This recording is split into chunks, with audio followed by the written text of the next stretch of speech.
Hi, Imran from Car Sound Security in East London here.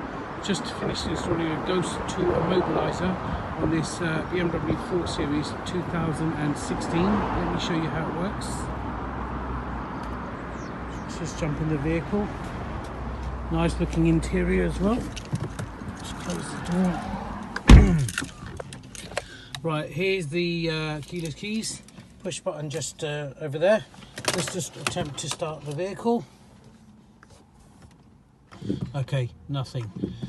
Just will not start because the Ghost 2 is preventing it from starting. So now, how we would start this vehicle, we've got a demonstration code and I'll show you how it works. So let's get the dash lights on. It's -4 times. 1, 2, 3, 4. Wait for the indications. There you go, foot on the brake and start the vehicle. Okay, ready to drive. If you're interested in getting this done on your vehicle, feel free to give us a call on 0208 554 554. Thanks for watching.